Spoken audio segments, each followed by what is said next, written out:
আইয়ামাম মাদুদাত, অল্প কয়টা দিন, কিন্তু বান্দা একটা মাস রমজান, মনে রেখো আমি প্রতি মিনিট প্রতি সেকেন্ডকে আমি আল্লাহ স্বর্ণ হীরা মণি মুক্তার চাইতে দামি বানায় দেব। সেজদা দিবা একটা, আমি আল্লাহ গুনবো 70টা। সেজদা দিবা একটা, আমি কারো জন্য গুনবো 700, কারো জন্য 7,000, কারো জন্য 70,000, কারো জন্য 7 লাখ, কারো জন্য 70 লাখ, কারো জন্য 7 কোটি, কারো জন্য 70 কোটি, কারো জন্য 70,000 কোটি, কারো জন্য 70 লক্ষ কোটি। খোদার কসম হাদিসে আছে, কারো জন্য আল্লাহ ফেরেশতাকে বলবে, ফেরেশতা তুই পারতি না লিখতি সংখ্যাটা, আমি আসমানওয়ালা রব, আমি লিখবো। আমি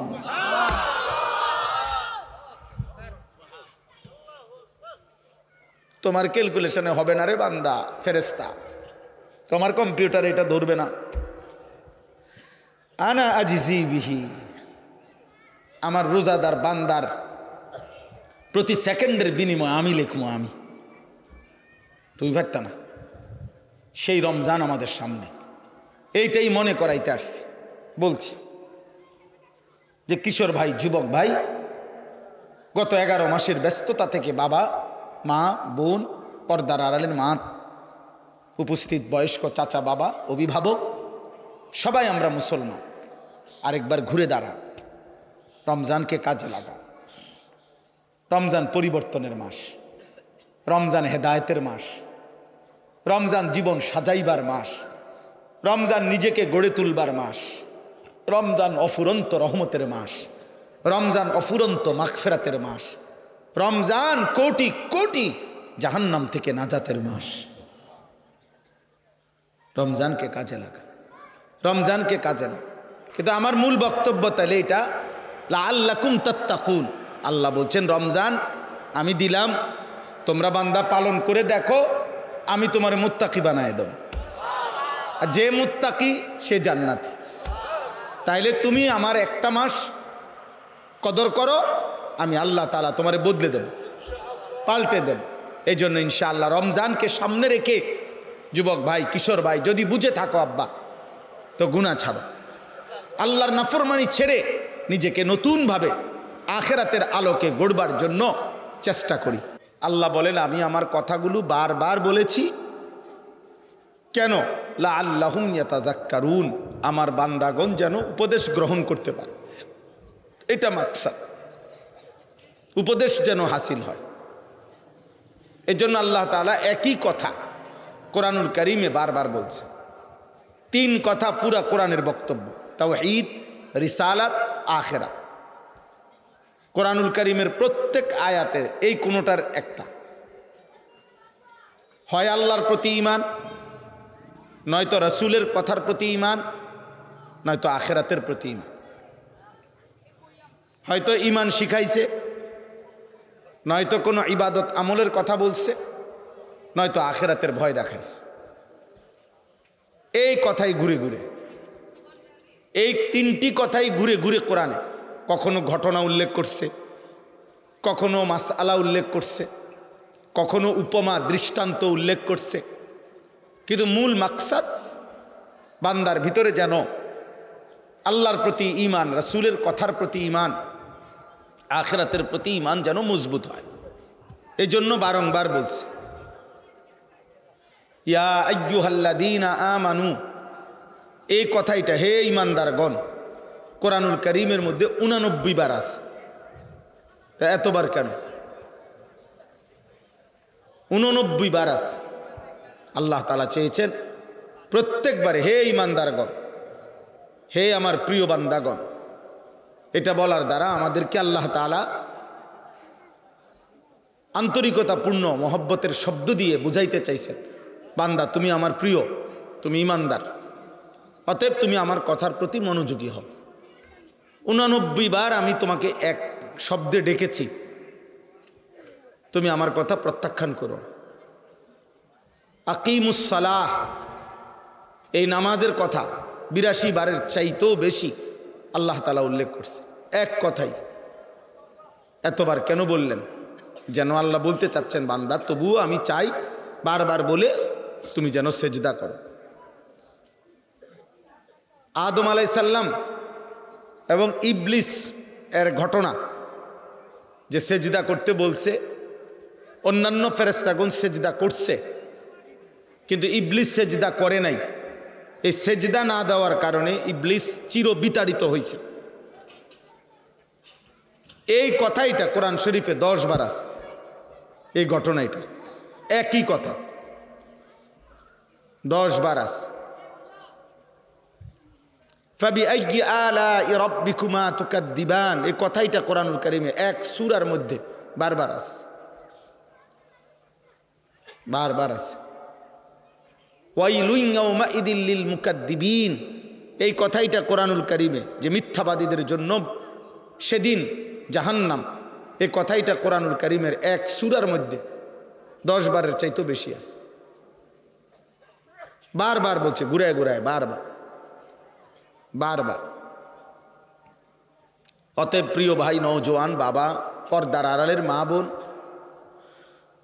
প্রত্যেকের কাছে এটা বোঝা উচিত যে আমার মালিক আমার কাছে মালিক হয়েও, সৃষ্টিকর্তা হয়েও, সব খাওয়াইয়া, সব পরাইয়া, সব দিয়েও তিনি আমার কাছে বারবার বলেছেন, অথচ তিনি একবার বললেই সেটা আদেশ।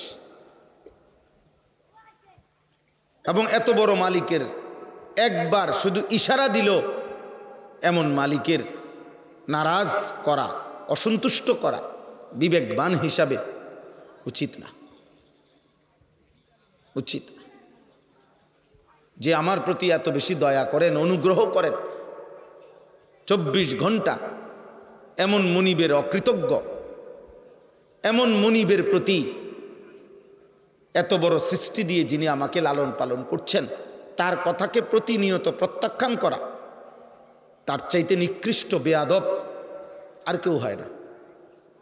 এই জন্য আমি প্রত্যেক দিন এটা বলি যে যারা নামাজ পড়ে না, মুসলিম পরিচয় দিয়ে, মুসলমান পরিচয়দারী যেই কিশোর, যেই যুবক, যেই নারী, যেই পুরুষ, যার কপালে সেজদা নাই অথচ নিজেকে মুসলমান পরিচয় দেয়, তার চাইতে নিকৃষ্ট বেয়াদব আসমানের নিচে, জমিনের উপরে কোনো জানোয়ারও হয় না। এটা কোনো জানোয়ারের আইটেমও পড়ে না, মানুষ তো দূরে থাকে। কারণ এত বড় অকৃতজ্ঞ, এত বড় বেয়াদব, এত বড় নাশকর, যে এত কিছু দিয়ে 24 ঘন্টা যিনি তাকে লালন পালন করছেন, সে তাকে একটি সেজদাও দেয় না। এ মানুষের কোনো প্রকারে আইটেমের মধ্যে পড়ে, ওরে জানোয়ারও ঘৃণা করে। এজন্য কোনো কোনো বুজুর্গানে দিন বলে, বেনামাজিকে কুত্তাও ঘৃণা করে, বেনামাজিকে শুকরও ঘৃণা করে।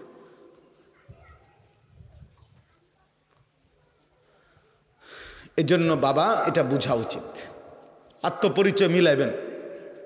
পড়ালেখা আপনারা যেমন করছেন আমরাও করছি, আমরা কোনো গোড়ার ঘাস কাটছি না। আপনারা যারা স্কুল কলেজে পড়ছেন আমরাও পড়ালেখাই করছি, আমরা সিরাসা পাইছি না। বাকি আসেন আপনি বইয়া মিলান, আপনি পড়ছেন কদ্দুর, আমরা পড়ছি কদ্দুর, চলেন আসেন। 16 বছর আপনি পড়ালেখা করে মালিক চিনলেন না, হ্যাঁ, কি গোড়ার ঘাস কাটলেন। 16 বছর জ্ঞান অর্জন করেও বুঝলেন না যে সৃষ্টিকর্তাকে সেজদা দেওয়া উচিত। আমি তো 6 বছর বয়সে মক্তবে থাকতেই বুঝছি আল্লাহকে সেজদা দেওয়া উচিত। আলহামদুলিল্লাহ, আমাদের নুরানি মাদ্রাসার নুরানির বাচ্চাও তো বোঝে, আমাদের মাদ্রাসাগুলোতে যে বাচ্চা পড়ে 6 বছরের, অয় তো বুঝে যে মুসলমান। আমি পিচ্ছি বাচ্চাটাও বুঝে 5 ওয়াক্ত নামাজ পড়তে হয়। আর 18 বছরের এই দামরা, 24 বছরের এই দামরা, ওই পড়লো কি, ওই শিখলো কি, ওর বাপে আরে কি শিখাইলো, ওর প্রতিষ্ঠানে ওই কি শিখলো, ওই 18 বছর বয়সও বুঝে নাই যে সেজদা দিতে হয়। আলহামদুলিল্লাহ, আমাদের যে 6 বছরের বাচ্চা 5 ওয়াক্ত নামাজ পড়ে এবং প্রতিদিন পড়ে, জামাতের সাথে পড়ে। আমাদের 12 বছরের বাচ্চা হাফেজে কোরআন, আল্লাহর কোরআন পুরাটা কলিজার মধ্যে ধারণ করে। কার লগে কি তুলনা দিবেন? জেনারেল শিক্ষিত কোন লোক কোরআন সুন্নাহ যারা পড়ে তাদের সমমর্যাদার ধারে কাছেও তো আসার সুযোগ নাই, কোনো সুযোগে না। যদি বলেন টাকা বেশি রোজগার করে, না, জেনারেল শিক্ষিত লোক টাকা বেশি রোজগার করে না। টাকা আল্লাহ নির্দিষ্ট ব্যক্তিকে আল্লাহর বন্টন, কাউকে আল্লাহ সম্পদ বেশি দেয়, কাউকে আল্লাহ সম্পদ কম দেয়। এটা জেনারেল ও জেনারেল লইয়া কথা না। এটা হুজুরদের টাকা কম আর জেনারেল শিক্ষিতদের টাকা বেশি আপনি এই মোটা দাগে ভাগ করে লইতো না। বুঝেন না এমনি কথাটা? এইভাবে ভাগ করে লেলে হবে না। তাইলে এই দেশে সারা বাংলাদেশে যারা ভিক্ষা করে এরা হুজুর, তো এরা ভিক্ষা করে কা? কথা বলেন না কেন? এই দেশে জেনারেল শিক্ষিত হাজারো লোক, লক্ষ লোকের চাইতে এমন অগণিত লাখ লাখ আলেম আছে যাদের আয় অনেক বেশি, অনেক বেশি। তাহলে এই ব্যবধান কেন? তাহলে আপনি এটা মোটা দাগে ভাগ করলে তো হইতো না। আপনি কোন যুক্তিতে ভাগ করবেন? বাংলাদেশে এখনো অশিক্ষিত বেকার তার চাইতে শিক্ষিত বেকার বেশি, একদম এটা হিসাব করা কথা। সার্টিফিকেটধারী বেকার বেশি, সার্টিফিকেটধারী চাকরি খুঁজতে খুঁজতে শেষ পর্যন্ত মেয়াদ থাকে না, বয়স থাকে না, এবারে আবার কয় যে আন্দোলন করে আরো 2 বছর বাড়াও, 3 বছর বাড়াও। অথচ উপার্জনই মাকসাদ যদি হয় তাহলে অসংখ্য অশিক্ষিত মানুষ বিপুল পরিমাণ সম্পদ দুনিয়া উপার্জন করছে। এই জন্য ভাই, বন্ধু, ছেলেরা, বাবা, বোঝাপড়া করা উচিত। কেউ কাউকে বোকা ভাবার সুযোগ নাই। আমনেরাও আম করে না, আমরাও আমনে করে না। কারণ আলহামদুলিল্লাহ স্কুলও পড়েন আর মাদ্রাসায় পড়ি, ভাত খাইয়েই বড় হয়েছি আমরা, চিড়া খাইয়া না। আমনে যে দূর পৃথিবী চিনেন এদূর আমরাও চিনি। আপনারা যেটারে টাইলস বলেন, আমরা মাদ্রাসার হুজুর ওইটারে টাইলসে কই, মাড়ি কই না। তাহলে দুনিয়া এটা বোঝাপড়া করা উচিত। শিক্ষার যদি আলাদা কোনো মূল্য থাকে, জ্ঞানের যদি আলাদা কোনো মূল্য থাকে, যে জ্ঞান শুধু খাওয়ার জন্য নয়, জ্ঞান শুধু ভোগ করার জন্য নয়, জ্ঞান শুধু উপার্জনের জন্য নয়, অন্য কিছু, তো সেই অন্য কিছুটা কি? সেই অন্য কিছুটা কি? যে জ্ঞান তোমাকে খোদার 365 দিনে একদিনও ফজরের নামাজ জাগাইল না, চিনাইল না, ভোরের আলো তোমারে কোনোদিন দেখলো না, তুমি কি জ্ঞান অর্জন করো? বলো না ভাই। আপনি বা কি শিখাইলেন? ছেলেটাই বা কি শিখল? মেয়েটাই বা কি শিখল? এই জন্য আলহামদুলিল্লাহ হিসাব মিলাবেন। জেনারেল পড়ালেখা আমরাও পড়ছি, আপনারাও পড়েন, আমরাও পড়ছি আলহামদুলিল্লাহ। আমিও কুমিল্লা ভিক্টোরিয়া কলেজ থেকে মাস্টার্স পাস করছি, বিজ্ঞান বিভাগ থেকে এসএসসি পাস করছি, সায়েন্স থেকে দাখিল। কাজেই বোঝাপড়া আছে আমার, বুঝা শুনেই কইতেছি, বোঝাপড়া নিয়েই কইলাম। আপনি কোনো মাদ্রাসাকে এতিমখানা ভাববেন না। মাদ্রাসা এতিমখানা না, মাদ্রাসা এতিম বাচ্চা পড়ে। মাদ্রাসা এতিমের আশ্রয়স্থল, এটা এতিমখানা না। মাদ্রাসা মুসাফির খানা না, মাদ্রাসা কায়নাতের সর্বশ্রেষ্ঠ শিক্ষা যেটা কোরআন এবং সুন্নাহ, ওইটা পড়ার ঘর। যেই কোনো যুক্তিতে, পৃথিবীর যেই কোনো যুক্তিতে আজ পর্যন্ত কোনো বিবেকবান কোরআন সুন্নাহর সামনে পৃথিবীর কোনো বেঈমান, কোনো কাফের, কোনো মুশরিক, কোনো ইহুদি, কোনো খ্রিস্টান, কোনো নাস্তিক, কোনো মুরতাদ, কেউ আল্লাহর কোরআনের বিপরীতে পৃথিবীর কোনো শিক্ষাকে, পড়াকে 1 সেকেন্ডের জন্য উপরে উঠাইতে পারে নাই।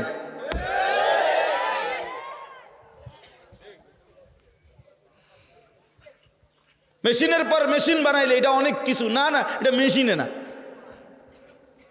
আপনি এটা একটা আশ্চর্য কিছু মনে করে লাইছেন, এটা মেশিনে না। তো মেশিনে একটা আশ্চর্য কি, এটা দ্রুত চলে, তো কি চলে, দ্রুত চলে, বুঝেন না? এটা তো প্রযুক্তির আধুনিকতা, মানে কি, এটা তো অনেক কিছু কি আছে। মনে করেন এটা এখন 3G ছিল, ওটা 4G হয়েছে, তো কি হয়েছে? 4G এখন 5G হয়েছে, মানে আর একটু গতি বাড়ছে, আর তো এতে কি হয়েছে? এটা আশ্চর্য হয়ে গেল অনেক কিছু আল্লাহর কোরআনের সামনে, রাসূলুল্লাহ সাল্লাল্লাহু আলাইহি সাল্লামের হাদিসের সামনে। বুঝেন নাই কথাটা? চিকিৎসার আধুনিক সংস্করণ আসছে, মনে করেন মেশিনের আধুনিক সংস্করণ আসছে, এখন আরো খুব দ্রুত রোগ নির্ণয় হয়। তো কি এতে? এটা রোগ না নির্ণয়, পেট ব্যথা মাথা ব্যথা ঠিক করে, এটা আরে তো এটা নির্ণয় করে। এটা কোরআনের সামনে বড় হয়ে গেল কেমনে বলেন বলেন? এই জন্য একটা একটা বাবা ভাই বুঝতে হবে, এটা মুসলমান হীনমন্যতায় ভুগলে এটা বড় কাপুরুষতা, দুর্ভাগ্য। বেঈমান অব্যাহত প্রচারণা দিয়ে 190 বছরের লাগাতার ব্রিটিশ এই ইংরেজ লাল বেনিয়ারা বণিকের ছদ্মাবরণে, ব্যবসার ছদ্মাবরণে এসে যখন আমাদের এই উপমহাদেশে রাষ্ট্র ক্ষমতা দখল করেছে, ইস্ট ইন্ডিয়া কোম্পানির ছদ্মনামে 190 বছর আমাদের উপরে যখন জুলুম করেছে, এই জালেমরা 190 বছরে আমাদেরকে একটা দৃশ্যমান, আমাদের মুসলমানের মধ্যে একটা দৃশ্যমান দেওয়াল উঠাই দিয়ে গেছে। সেটা হলো আমরা একদল হয়ে গেলাম হুজুর, আরেক দল হয়ে গেলাম জেনারেল শিক্ষিত। আমরা মেনে নিছি যে মুসলমানের মধ্যে 2 গ্রুপ হইতে পারে, এক গ্রুপের কোরআন শরীফ শুদ্ধ হবে, আরেক গ্রুপের অশুদ্ধ হইলেও চলবে। এক গ্রুপ আল্লাহর কোরআন পড়তে পারবে, আরেক গ্রুপ না হইলেও চলবে। এক গ্রুপ আল্লাহ বিল্লাহ করবে, অজু নামাজ সূরা কেরাত হালাল হারাম পাক নাফাক এগুলা ঠিক রাখবে। আরেক গ্রুপ জেনারেল শিক্ষার সুবাদে এগুলো ঠিক না রাখলেও চলবে। এই যে দেওয়াল, এই যে বিভেদ, আল্লাহর কসম রাসূলুল্লাহ সাল্লাল্লাহু আলাইহি সাল্লাম 1450 বছর আগে ইসলাম এই বিভেদ করে নাই।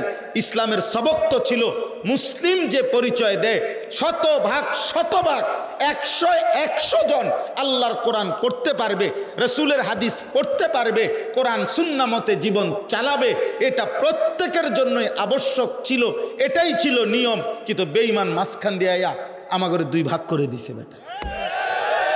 আজ আপনারা বলেন আমরা হুজুর, আর আমরা বলি আমনগরে জেনারেল শিক্ষিত, মানে আমরা 2 ভাগ হয়ে গেলাম। অথচ এই 2 ভাগ হওয়ার কথা ছিল না। মুসলমান সে তার আল্লাহর কোরআনও পড়বে, সে দুনিয়ার প্রয়োজনও শিখবে।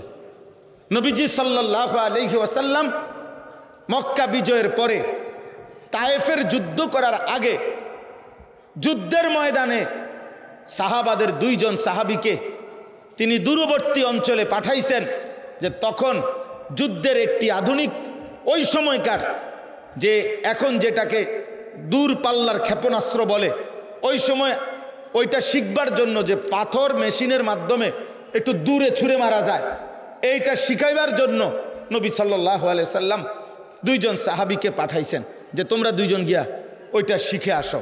তাহলে এই যে 2 জন সাহাবী এই দূরপাল্লার এই ক্ষেপণাস্ত্র শিখতে গেছে, ওনারা কোরআন শরীফ শুদ্ধ পড়তে পারতেন না।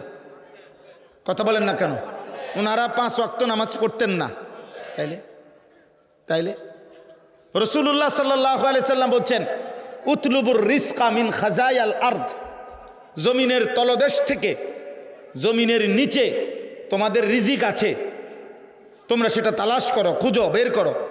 তাহলে এই যে খনিজ সম্পদ আহরণ, এইটার জন্য নবী আদেশ করছেন। তাহলে নবীজি আদেশ করছেন যাদেরকে যে মাটির তলদেশ থেকে তোমরা রিজিক অন্বেষণ করো, এই কথার অর্থ হইল তোমরা যারা খনিজ সম্পদ আহরণ করবে তোমাদের নামাজ পড়তে হবে না, তোমাদের কোরআন শরীফ অশুদ্ধ হইলেও চলবে। তাইলে আপনারা এটা ভাবলেন কেমনে যে আপনি স্কুলে পড়লে কোরআন শরীফ অশুদ্ধ হইলে চলবে? আপনারা এটা মেনে নিলেন কেন? যুবক ভাই, তোমরা এটা মেনে নিলা কেন? তোমার বিবেককে তুমি প্রশ্ন করো। স্কুলে পড়া তো অপরাধ কেউ বলে নাই। বাংলা, অঙ্ক, ইংরেজি, পদার্থ, জীববিজ্ঞান অপরাধ তো কেউ বলে নাই, পাপ তো বলে নাই কেউ, গুনাহ বলে নাই। কিন্তু মালিক ভুল্লা কেন? 2 রাকাত নামাজ সুন্দরভাবে পড়তে পারো না কেন? অজুর ফরজ, গোসলের ফরজ সুন্নাত মোতাবেক করতে পারো না কেন? আত্তাহিয়াতু, দুরূদ শরীফ, দোয়ায়ে মাসুরা, দোয়ায়ে কুনুত হুজুরদের মতো শুদ্ধ পড়তে পারবে না কেন? বাবার মৃত্যুতে, মায়ের মৃত্যুতে, আপনজনের মৃত্যুতে জানাজার দোয়া, আল্লাহুম্মা গফির লি হাইয়িনা ওয়া মাইয়িতিনা, এই দোয়া পড়তে পারবেন না কেন? এই দোয়ার যেই ফজিলত, আল্লাহর কসম সারা পৃথিবীর 1 কোটি মৌলবী, কাবা শরীফের ইমাম, মসজিদে নববীর ইমাম, সবাই যদি দাঁড়াইয়া আলগা মুনাজাত করে, এরকম 1 কোটি হুজুরে মুনাজাত করা, তার চাইতে আমার রসুলের জবান দিয়া মৃত ব্যক্তির জন্য যেই দোয়াটা উচ্চারিত হয়েছে, এইটার দাম কোটি কোটি গুণ বেশি ঊর্ধ্বে বেটা। কারণ এটা নবীজি পড়ছেন, আল্লাহুম্মা গফির লি হাইয়িনা ওয়া মাইয়িতিনা ওয়া শাহিদিনা ওয়া গায়িবিনা, এটার দাম বেশি, এটার দাম বেশি। এর বিপরীতে কাবা শরীফের ইমাম সাহেবের দোয়া করলো নিচে। বুঝেন নাই কথাটা? এই জন্য বললাম দোস্ত, আফসোসের বিষয়, আজ আমরা দৃশ্যমান ভিন্ন হয়ে গেলাম। আজ তোমরা স্কুলের অগণিত ছেলে একটাবারও ভাবতেও শেখো না যে মুসলমান হিসাবে তোমার চুল রাসূলুল্লাহ সাল্লাল্লাহু আলাইহি ওয়াসাল্লামের মতো হওয়া উচিত না। তোমরাও মেনে নিছো, অভিভাবকরাও মেনে নিছে যে সে যেহেতু জেনারেলে পড়ে, অতএব তার চুল, চেহারা, তার লিবাস, পোশাকের মধ্যে ইসলাম অনুসরণ করার কোনো বাধ্যবাধকতা নাই, যেহেতু ছেলেটা স্কুলে পড়ে। আমরা এটা মেনে নিলাম কেন? আমরা এটা মেনে নিলাম কেন? মা বাবা মেনে নিছে, এই জন্য ওনারা প্রত্যেক দিন দেখে যে ছেলেটার চুল মুশরিকের মতো, বেঈমানের মতো। কোনো ইহুদি খেলোয়াড়, কোনো খ্রিস্টান খেলোয়াড়, কোনো মুরতাদ, কোনো ব্যভিচারী, প্রত্যেকটি এই বেটা ছেলে বেটা, প্রত্যেকটা খেলোয়াড় যেগুলো আন্তর্জাতিক নামের খেলোয়াড়, এই ইউরোপীয় বলেন আর যেখানকারে বলেন, যারা আমাদের তোমাদের যুবকদের কাছে অনুসরণীয় খেলোয়াড় মনে করো, যারা প্রত্যেকটা যতবার ক্যামেরার সামনে আসে, যতবার কোনো পুরস্কার হোক যেটাই হোক নিতে আসে, তুমি তাকাইলে দেখবা তার সাথে আরেকটা নারী, একটা মহিলা, একটা মেয়ে মহিলা আছে, ওইটাকে সে পরিচয় দিবে এটা তার গার্লফ্রেন্ড। তো জিনা যাদের কাছে বিবাহ বহির্ভূত এরকম মেলামেশা যাদের কাছে বৈধ, তারা এই পৃথিবীতে কোনো জানোয়ারের আদর্শ হইতে পারে না বেটা।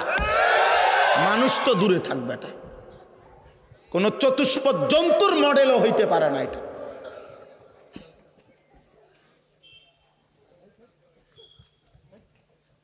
সে প্রকাশ্যে মহিলাকে নিয়ে সে ছবি তুলতেছে, ক্যামেরায় পোজ দিতেছে, এটা তার গার্লফ্রেন্ড। ছি ছি ছি বেটা, ঘৃণা হওয়া উচিত বেটা রুচির উপরে বেটা,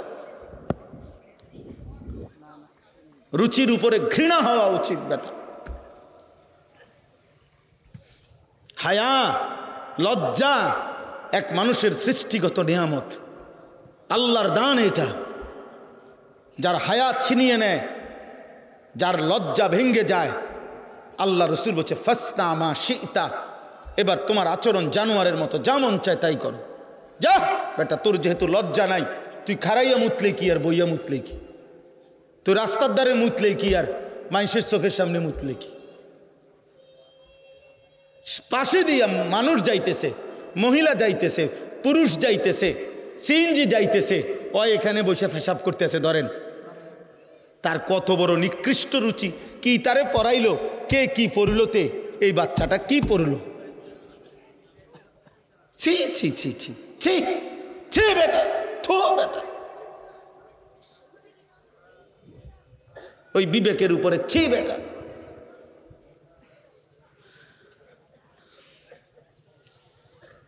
আফসুস বেটা, আফসুস। এই জন্য আমরা এটা মনে করাইলাম, আমি একজন বাবা অভিভাবক মনে করাইলাম, আরেকবার বোঝাপড়া করেন। আপনারা কারো যদি বুঝার দরকার হয় বা আমগোর লগে তর্ক করতেও মন চায়, আপনি কইয়েন আমি আমু। কোন দিন তর্ক করবেন সেদিন আমু, ইনশাল্লাহ ইনশাল্লাহ। ইউরোপের পড়ার উপরে ভরসা করিলে শুধু মুসলমান হয়ে ওইটা এই সন্তানকে মনে রাখবেন ইকোনমিক্যাল অ্যানিমেল বানাবে, মানুষ বানাবে না।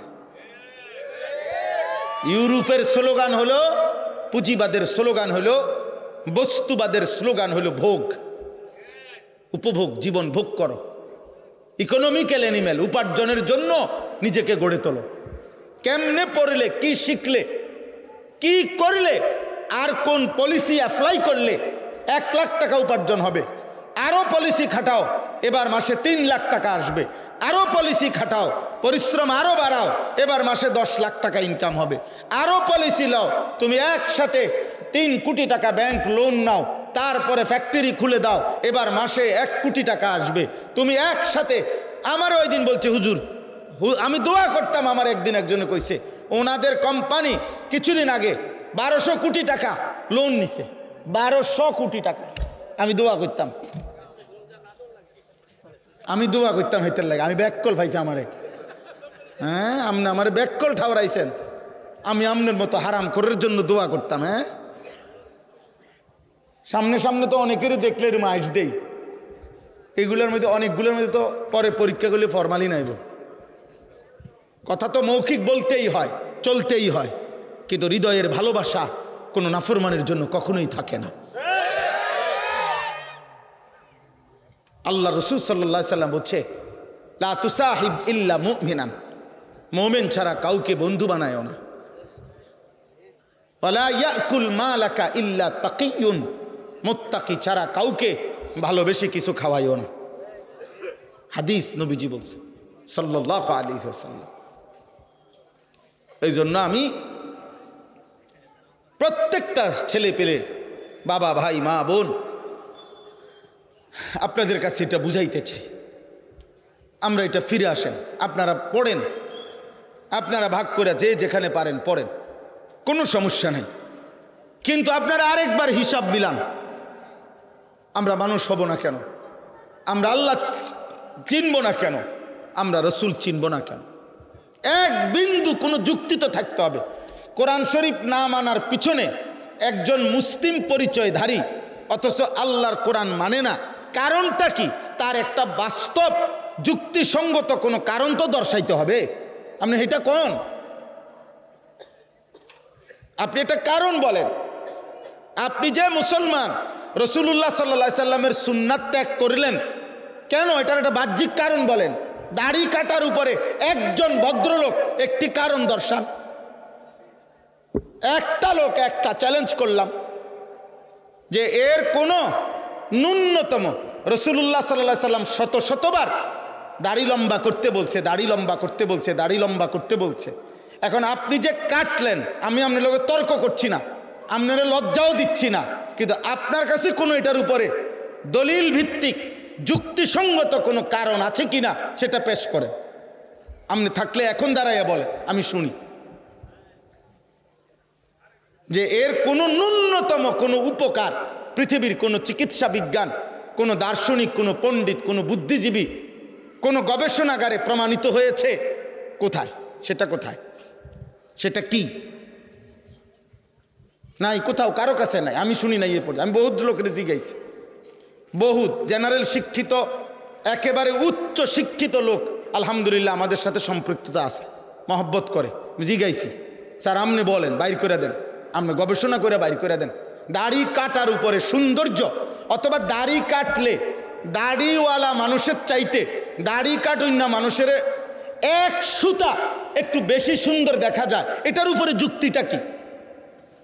এটার উপরে একটা অথেন্টিক কথা বলেন যে এটা কোন যুক্তিতে বোঝা গেল যে হুজুর এই আলোকে প্রমাণিত হয়েছে যে দাড়িওয়ালার চাইতে দাড়িবিহীন মানুষের সৌন্দর্য বেশি ফুটে ওঠে। এটা কি? সেটা যুক্তিটা কি বলেন? কিন্তু দাড়িওয়ালা সুন্দর দাড়িবিহীন মানুষের চাইতে, এ কথার উপরে আমি দলিল দিতে পারব। আপনারটার উপরে আপনি দেন, আমি দিই মুখির লেগে, আপনারটা আপনি বাইর করেন, আমারটা আমি কম।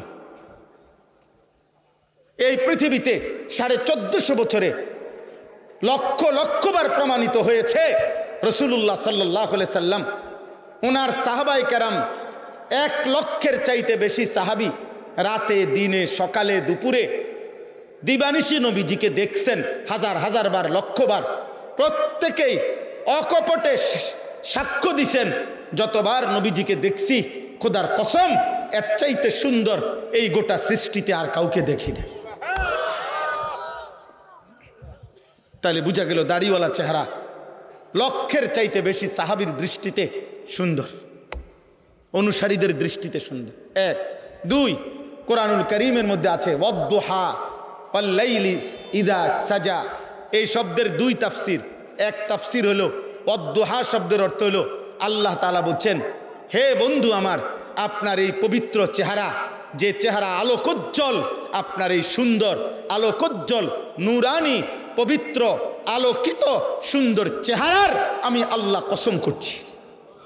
রাসূলুল্লাহ সাল্লাল্লাহু আলাইহি সাল্লামের চেহারা মুবারকের কসম আল্লাহ করছেন। তাইলে আল্লাহর কাছে এই চেহারা যদি সুন্দর না হয় তাহলে তিনি কসম করছেন কেমন? আর নবী সাল্লাল্লাহু আলাইহি সাল্লামের চেহারা মুবারক দাড়িওয়ালা ছিল না দাড়িবিহীন? খালাস। আপনারটা রামনে যুক্ত। ওই দেখেন, ওই হাবড়ার দেখেন, ওনার পিছনে 3 জন মুরব্বী বসা। দেখেন দেখেন ভাই, তোমার পিছনে দেখো, তুমি ঠ্যাঙ্গালগি দিয়ে দাঁড়াও। মোবাইলে কষ্ট হইতেছে তো তোমার ছবি উঠাইতে, পায়ের উপরে ভর দিয়া ছবি উঠাইতে আছে। তুমি একটা বাঁশ আনো, আইনা খাড় করাও।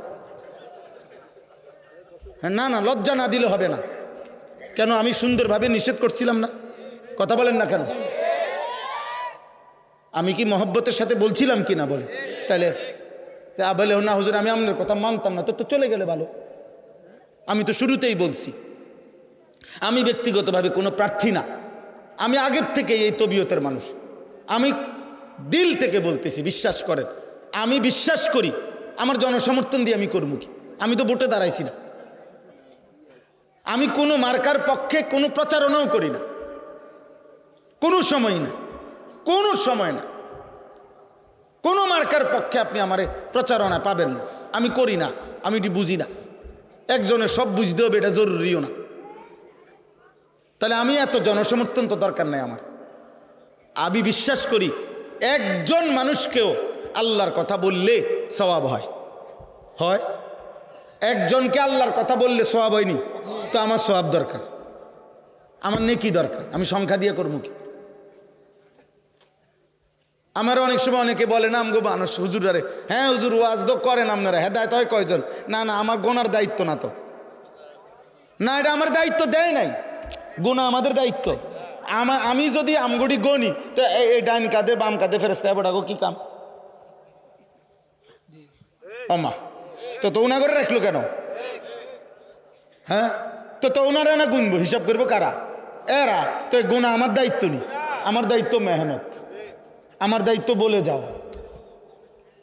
এরপরে দ্বিতীয়ত আল্লাহর নবীকে আল্লাহ বলছে, বন্ধু আমনের পিছনের দিকে তাকাবার দরকার নাই, আপনি শুধু বলতে থাকেন, চেষ্টা করতে থাকেন, দাওয়াত দিতে থাকেন। হেদায়েত দেব কাকে? ফয়সালা সম্পূর্ণভাবে একক আমি আল্লাহর হাতে। আমি যদি ঈমান দেই কেউ ফিরাইতে পারবে না, আমি যদি না দেই বন্ধু, আপনি বন্ধু বললেও দেব না। আরে নবী বলার পরও দেয় না ঈমান। যুবক তুমি জানো না বেটা, মুসলমানের বাচ্চা তুমি জানো না তোরে আল্লাহ যে মুসলমানের পরিচয় দিছে, তুই জানো না বেটা তোরে আল্লাহ কত বড় নিয়ামত দিছে। কার গাদ্দারি করো অনটের পাও না তো, মনে করছে এমনি বাতে তো খাও। আর কিটা? নারী দেখো, ছবি দেখো, উলঙ্গ নর্তকী দেখো, নাটক দেখো, সিনেমা দেখো, দুনিয়া ভোগ করো। হ্যাঁ, চুলের ফ্যাশন করছো, হায় হায় রাতের পর রাত পার করে দিচ্ছ গুনায় গুনায়। ইমান ফিরাই দিলা, ইসলাম ফিরাইয়া দিলা। আরশের মেহমানদারি, আরশে আজিমে আল্লাহ বলছে, বন্ধু 23 বছরে আমি আপনার কাছে অসংখ্য বিধান আগে দিয়েছি, সামনে দেব, কিন্তু মালিক আমি একটা হুকুম শুধু বন্ধু আমি বড় যত্ন করে রেখে দিয়েছি। নিয়ত করছি আমি আল্লাহ, আমি ইচ্ছা করেছি জিব্রাইল না মিকাইল না কারো মাধ্যমে না, আপনাকে আরশ আজিমে এনে 5 ওয়াক্ত নামাজের এই হাদিয়া আমি আল্লাহ আপনার হাতে তুলে দিলাম বন্ধু। তুমি জানো না আব্বা নামাজ কত বড় নিয়ামত? তুমি জানো না একটা বন খাইতে গিয়ে হাবড়া নামাজ পড়ে না। আরে অপদার্থ কোথায় বন আর কোথায় নামাজ? কি এর লোকে কি মিলাই দিবে না? এটা সাদওয়ানের আড্ডার কারণে নামাজ পড়ল না। আহা, বনরুডির আড্ডা আর মালিকের সেজদা কত ব্যবধান। একটা অটো চালায়, হাবড়ার নামাজের টাইম নেই। আপনি বিমান চালালে কীর্তেন, হ্যাঁ? চা কদ্দুর বেছে, বনরুডি বেছে, 2 বিস্কুট বেছে, এবার নামাজের টাইম নেই। হায় রে গাদ্দার! দুনিয়া যদি তোরে আরো বেশি দিত মালিক, তো কি করতি? ওহো, আহা, আফসোস ব্যাপার, আফসোস।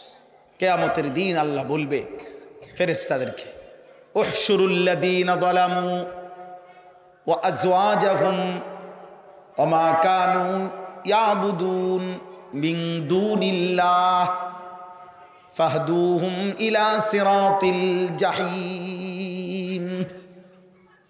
দোস্ত আমার, বড় ভয়ঙ্কর কথা এটা আল্লাহ বলছে। কিয়ামতের দিন আল্লাহ ফেরেশতাদেরকে বলবে, ফেরেশতারা আমার প্রত্যেকটা নাফরমান বান্দাকে সামনে আন, আর প্রত্যেকটা পাপী বান্দার সাথে সে যার সঙ্গী হয়ে অথবা যাকে সঙ্গী বানিয়ে পাপ করেছে ওরেও আন। আর 3 নম্বরে আমি আল্লাহকে বাদ দিয়ে যখন যাকে ডাকছে তাকেও আন। খোদার কসম আল্লাহ বলবেন, তিনজনকে একসাথ করো, জালেম পাপীকে একত্র করো, পাপীর সঙ্গীকে একসাথ করো, আমি আল্লাহকে বাদ দিয়ে পাপী যাকে ডাকতো তাকে একসাথ করো। আল্লাহ বলবেন এই 3 জনকে একসাথ করে ফাহদুহুম ইলা সিরাতিল জাহিম, 3টারেই ধাক্কা দিয়া জাহান্নামের রাস্তায় পাঠায় দাও।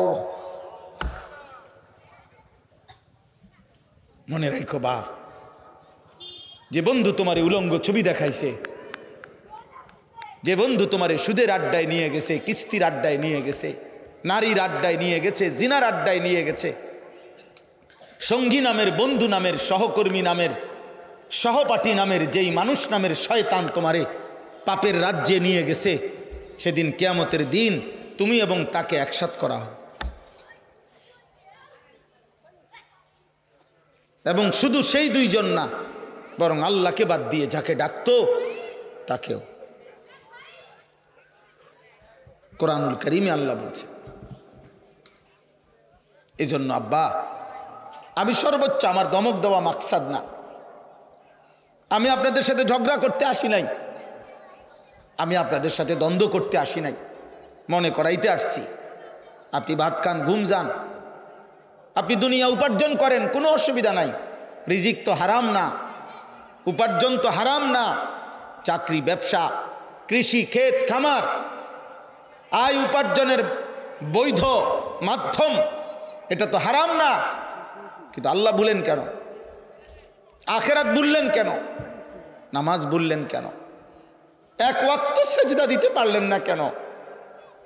60 বছরে, 40 বছরে, 30 বছরে এমন মালিকের কোরআন, এই চোখ যার দেওয়া, তার চোখে তার কালাম দেখে দেখেও পড়তে পারেন না কেন?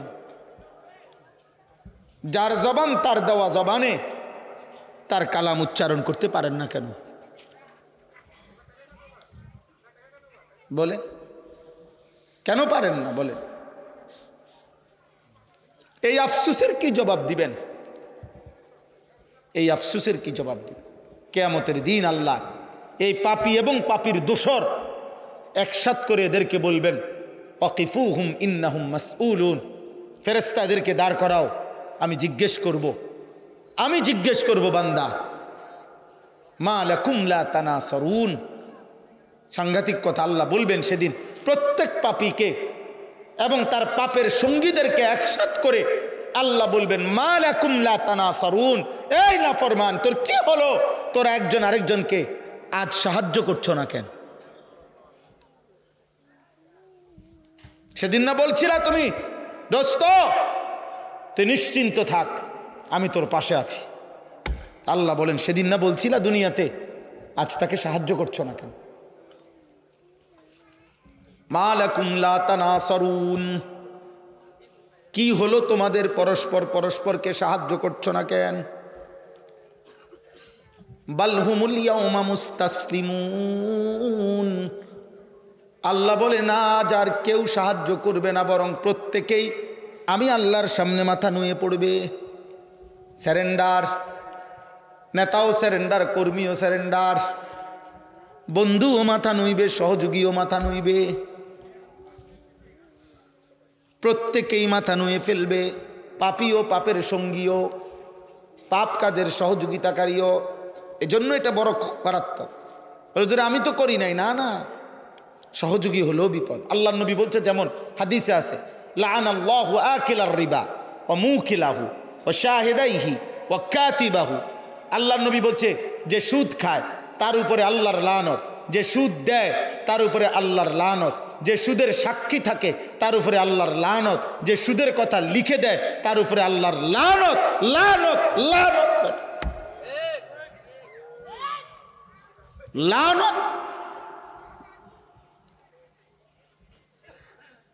কিছু বলার থাকলে নবীকে বললেন। আপনার যদি কোনো আপত্তি থাকে, অসুবিধা, কেউ যিনি বলছেন ওনারে বলেন। উনি আছেন মদিনা শরীফে, ওনার কাছে গিয়ে বলে আসেন, রওজা শরীফে গিয়ে, যে আপনি এটা বললেন কেন, এত বড় কথা বললেন কেন? আমরা মুসলমান, আমাদের আখেরাত ভুলে গেলে চলবে না। আমরা মুসলমান, আমাদের আল্লাহ ভুললে চলবে না। আমরা মুসলমান, আমাদের নবী ভুললে চলবে না রে আব্বা। দৃশ্যমান এই দুনিয়া আমাদেরকে ছেড়ে দিতে হবে, আমাদেরকে চলে যেতেই হবে, আমাদেরকে ফিরতেই হবে আপন নিড়ে, সেটা কবর। আমাদেরকে ফিরতে হবে শুধু আরও সামনে, সেটা হাসরের মাঠ। আমাদেরকে যেতে হবে আরও সামনে, সেটা ফুলসিরাত। আমাদেরকে যেতে হবে আরও সামনে, সেটা জান্নাত কিংবা জাহান্নাম। থামবেন সেদিন, জান্নাতে বা জাহান্নামে যাবেন যেদিন। এর আগে এই পথ চলা থামবে না, সামনে যেতে হবে, সামনে আগে বাড়ে। ইরতাহালাতিদ দুনিয়া মুদবিরা ওয়ার তাহালাতিল আখিরাতু মুকবিলা। আল্লাহর নবী বলছে, উম্মত, প্রতি সেকেন্ড দুনিয়া তোমার পিছে যায়, প্রতি সেকেন্ড আখিরাত তোমার সামনে আগে। এই জন্য আপনাকে ইচ্ছাই হোক অনিচ্ছাই হোক, ছোট ভাই বড় ভাই, জওয়ান কিশোর বয়স্ক বাবা, আমি আপনি, পর্দার আড়ালের মা, আমাদের প্রত্যেককেই ইচ্ছাই হোক অনিচ্ছাই হোক আগে বাড়তে হবে, সামনে যাইতে হবে, সামনে। আর কোনো দিন পিছনের দিকে যাওয়া যাবে না। আল ওয়াক্তু আনফাসুন লা তাউদু, সময় নিঃশ্বাসের মতো, যা আর ফিরে না, আর ফিরে না। এই জন্য আগামীর সময়টা আপনাদের কাছে এতগুলো কথা বলার অর্থ হইল, আমি আপনাদেরকে বলতে চাই এটা, আমরা আপনারা ভাই ভাই, আমরা আপনারা আপনজন, মুসলিম পরিচয়ধারী, আমরা প্রত্যেকেই আপন। কাল বুনিয়ান, আমরা একটি বিল্ডিংয়ের মতো, আমরা ভাগ না। আমরা হুজুর আপনারা জেনারেল না, না আমরা হুজুর আপনারা পাবলিক না, না আমরা মুসলমান। আমরা কি বলেন না কেন? অতএব কিশোর ভাই, নওজোয়ান, একটা একটা ছেলেকে বলি, আব্বা হয় তুমি আমার মতো হও, নাহলে আমারে তোমার মতো বানাও। আপন দুই ভাই, আপন মুসলমান, আলাদা হবা কেন? আলাদা হইবা কেন? তোমার পক্ষে তুমি যুক্তি দাও, আমার কোরআন থেকে আমি বলি, তুমি ইনসাফের সাথে ফয়সালা করো। যদি বিবেক মরে না যায়, যদি লজ্জা মরে না যায়, তো ইনসাফ করো। এক ওয়াক্ত নামাজ যে পড়ে না পৃথিবীতে, তাকে কোন যুক্তিতে ভদ্র সভ্য তাকে কেন বলা হবে? এত বড় সৃষ্টিকর্তার কৃতজ্ঞতা যার মধ্যে নাই, সে বেয়াদব না তো বেয়াদবটাকে বলেন? আপনি ইনসাফ করেন। আমরা মুসলমান, আর যদি বলেন আমি মানতে কোনোভাবে রাজি না, তো মুসলিম পরিচয় ছেড়ে দেন, মুসলিম পরিচয় ত্যাগ করেন। তো সেটাও তো করবেন না, তা তাইলে আর এই দোটানা কি লাভ? এই কি লাভ? একটা লোক বুজুর্গানে দিন বলছে, মনে করেন এর দূর হইতে পারতো না, মনে করেন একটা লোক, আমি মসজিদের ভিতরে, মানে মসজিদের এই দরজায় আমি ভিতরে একটা পাও দিলাম, বাইরে এক পাও দিলাম, কথা বোঝেন নাই? আমি মসজিদের ভিতরে, আমি মসজিদের বাইরে, এরম হইতে পারত না। মুসলমান এমন হইতে পারত না যে এক পাও ভিতরে এক পাও বাইরে, এটা না। আল্লাহ কোরআনে বলছেন পুরা পুরা পুরা মাথার চুল থেকে পায়ের নখ পর্যন্ত তোমার পুরা বডি ইসলামের মধ্যে ঢুকা। তোমার ঘরের প্রথম কোণা থেকে শেষ কোণা, তোমার রাষ্ট্রের প্রথম কোণা থেকে শেষ কোণা, তোমার জীবনের প্রথম অংশ থেকে জীবনের শেষ আয়োজন, সবখানে ইসলাম ঢুকাও। উদখুলু ফিস সিলমি কাফা, এটা আমাদের জন্য জরুরি। আপনি যদি বলেন হুজুর আমনগো মধ্যে তো অনেক ত্রুটি, হ্যাঁ আমার ত্রুটির জন্য আপনার কাছে আমি দোয়া চাই, আপনি আমার লেগে দোয়া করেন। আমরা আপনাদের জন্য দোয়া করি না? তো আমাদের ত্রুটি দেখলে আমার লেগে দোয়া করবেন। বুঝেন নাই কথাটা? কিন্তু আপনি যখন দেখছেন আমি আগুনে পুড়ে গেছি, তো এই কারণে আপনি ইচ্ছা করে আগুনে পুড়ে যাবেন, তো তাইলে এই জন্য আমরা প্রত্যেকের এটা, আল্লাহ নবী সাল্লাল্লাহু আলাইহি সাল্লাম বলছেন আল মুমিনু মিরআতুল মুমিন, এক মোমেন আরেক মোমেনের আয়না। আয়না আয়না আয়নায় দাঁড়াইলে যেমন চেহারার দাগ চিহ্ন স্পট বোঝা যায়, এক মোমেন আরেক মোমেনের সামনে দাঁড়াইলে ওই মোমেনের জন্য তার কল্যাণকামিতা ফুটে ওঠে, তার ক্ষতি, তার গুনাহ, তার নাফরমানি জীবন দেখলে তার কলিজায় ব্যথা ওঠে, তার কলিজায়। আল্লাহ নবী সাল্লাল্লাহু আলাইহি সাল্লাম হাদিসের মধ্যে আছে ওয়া আনা আখিজুন বিহুজাজিকুম, নবীজি বলছে উম্মত আমি চেয়েছি গত 23 বছরে তোমার ঘরে জাহান্নাম থেকে বাঁচাইতে, কেমনে চাইছি, মানে আমার অস্থিরতাটা কেমন ছিল। নবীজি বলছেন মনে করেন এই হাত আওলাদ ভাইয়ের, তো আমি ওনার হাত ধরে বললাম ভাই আপনি ফিরেন, আল্লাহর দিকে আসেন, গুনাহ থেকে বাঁচেন, জাহান্নামের আগুন থেকে বাঁচেন। উনি আমার হাত থেকে টাইনা খুলে ফেললো, আচ্ছা ঠিক আছে এটা সম্ভব। এবার আমি ওনার কাঁধে হাত দিয়ে বললাম না ভাই আপনি এই ভুল করেন না ভাই, এটা গুনাহ, এটা পাপ, আপনি জাহান্নামের রাস্তা থেকে ফিরেন। উনি মনে করেন আমার হাত টান দিয়া কাঁধের থেকেও ফেলে দিছে। এইবার আমি, আমার যেহেতু দিলের মধ্যে পেরেশানি যে আমি ওনারে বাঁচাইতেই হবে জাহান্নাম থেকে, এবার আমি ওনার কোমরের মধ্যে জড়াইয়া ধইরা, কোমরের মধ্যে এরকম জড়াইয়া ধইরা বললাম না রে ভাই তুমি আমারে গুসাও আর কিলাও যাই করো, আমি তোমারে জাহান্নামের আগুনের দিকে যাইতে দেব না, আমি তোমাকে ফেরাইতেই চাই। এই কোমরে জড়াইয়া ধরলে এই বাঁধন খোলা কঠিন না? কথা বলেন না কেন? আল্লাহর কসম, নবীজির হাদিসের অর্থ এটা। তিনি বলছেন উম্মত আমি চেয়েছি আমার একটা একটা উম্মতকে কোমরে জড়াইয়া ধরে হলেও জাহান্নামের আগুন থেকে বাঁচাইতে।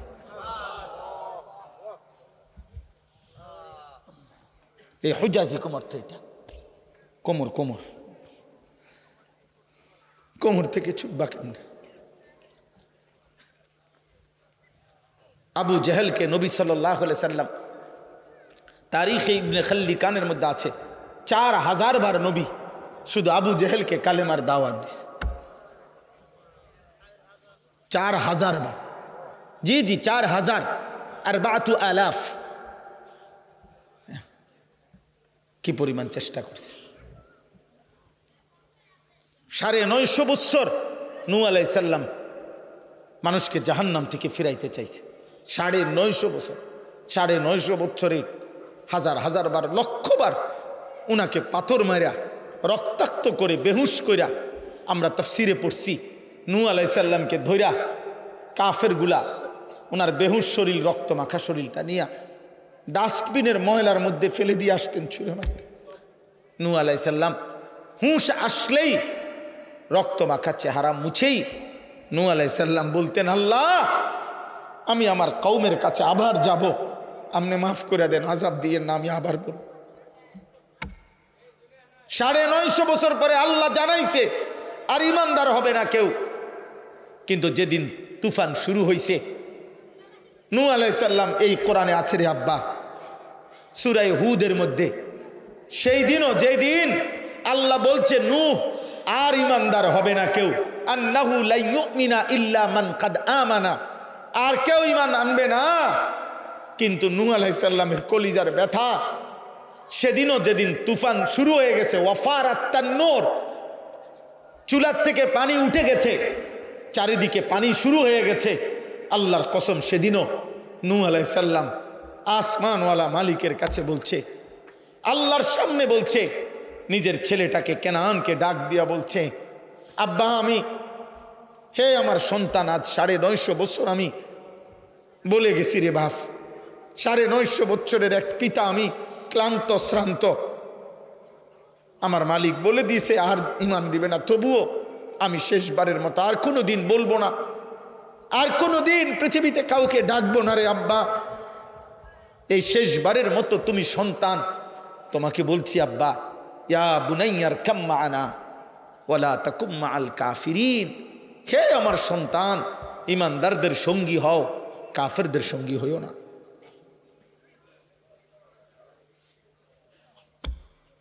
ইয়া বুনাইয়ার কাম মা'ানা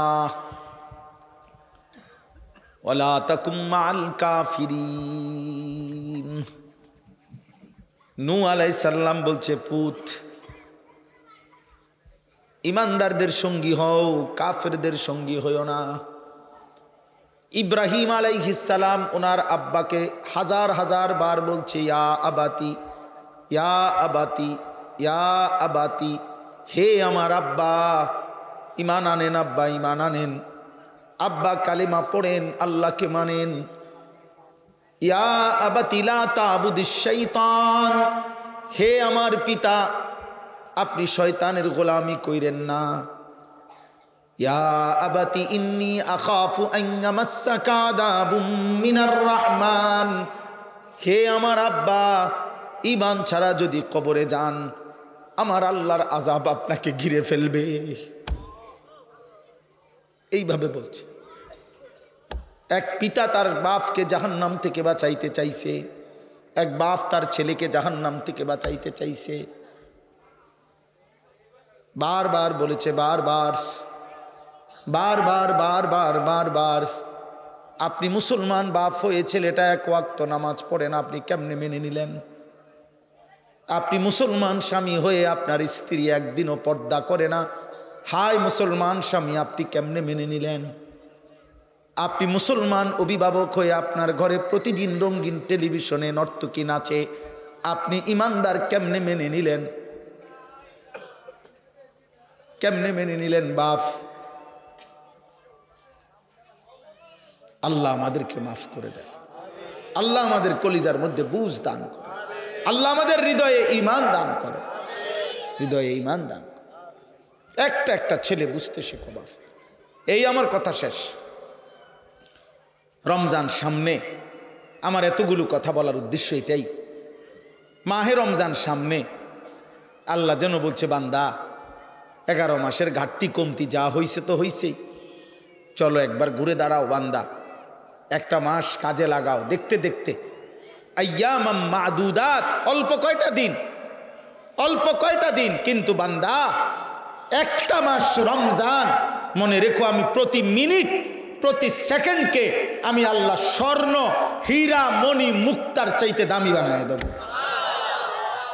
সেজদা দিবা একটা, আমি আল্লাহ গুনবো 70টা। সেজদা দিবা একটা, আমি কারো জন্য গুনবো 700, কারো জন্য 7,000, কারো জন্য 70,000, কারো জন্য 7 লাখ, কারো জন্য 70 লাখ, কারো জন্য 7 কোটি, কারো জন্য 70 কোটি, কারো জন্য 70,000 কোটি, কারো জন্য 70 লক্ষ কোটি। খোদার কসম হাদিসে আছে, কারো জন্য আল্লাহ ফেরেশতাকে বলবে, ফেরেশতা তুই পারতি না লিখতি সংখ্যাটা, আমি আসমানওয়ালা রব, আমি লিখবো। আমি